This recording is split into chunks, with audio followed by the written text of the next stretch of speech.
ಬೆಳಗಾವಿಯಲ್ಲಿ ಮಹಿಳೆಯನ್ನು ವಿವಸ್ತ್ರಗೊಳಿಸಿ ಹಲ್ಲೆ ಪ್ರಕರಣಕ್ಕೆ ಸಂಬಂಧಪಟ್ಟಂತೆ ವಂಟಮೂರಿ ಗ್ರಾಮಕ್ಕೆ ಸಿಐಡಿ ಅಧಿಕಾರಿಗಳು ಭೇಟಿ ಕೊಟ್ಟಿದ್ದಾರೆ. ಇದು ಬಹಳ ದೊಡ್ಡ ಮಟ್ಟದಲ್ಲಿ ರಾಷ್ಟ್ರವ್ಯಾಪಿ ಖಂಡನೆಗೆ ಒಳಗಾದಂಥ ಘಟನೆ. ಹಾಗಾಗಿ ನಮ್ಮ ಗೃಹ ಇಲಾಖೆ ಇದನ್ನು ಬಹಳ ಗಂಭೀರವಾಗಿ ಪರಿಗಣಿಸಿದೆ. ಸಿಐಡಿ ಡಿಐಜಿ ಸುಧೀರ್ ಕುಮಾರ್ ರೆಡ್ಡಿ ನೇತೃತ್ವದ ತಂಡ ವಂಟಮೂರಿಗೆ ಭೇಟಿ ಕೊಟ್ಟಿದೆ. ಸಿಐಡಿ ಎಸ್ಪಿ ಪೃಥ್ವಿಕ್ ಇದ್ದಾರೆ ಹಾಗೂ ರಶ್ಮಿ ಇದ್ದಾರೆ.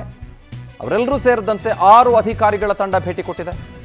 ಘಟನೆ ಕುರಿತು ಮಾಹಿತಿಯನ್ನು ಕಲೆ ಹಾಕಲಾಗ್ತಾ ಇದೆ. ಇವಾಗ ಆ ಸಂತ್ರಸ್ತ ಹೆಣ್ಣುಮಗಳು ಪಾಪ ಯಾರಿದ್ದಾರೆ ಅವ್ರನ್ನೂ ಕೂಡ ಭೇಟಿ ಮಾಡಿ ಅವರಿಂದ ಒಂದಿಷ್ಟು ಮಾಹಿತಿಯನ್ನು ಪಡೆದುಕೊಂಡು ಅವರಿಗೆ ಸಾಂತ್ವನ ಹೇಳುವ ಕೆಲಸವನ್ನು ಸಿಐಡಿ ಅಧಿಕಾರಿಗಳು ಮಾಡಬೇಕಾಗತ್ತೆ. ಅದು ನ್ಯಾಯ ಕೊಡಿಸುವ ನಿಟ್ಟಿನಲ್ಲಿ.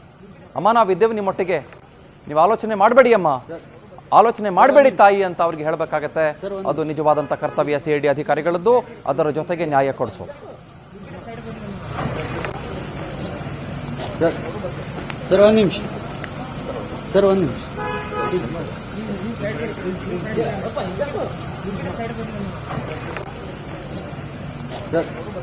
ಸರ್ ಒಂದು ನಿಮಿಷ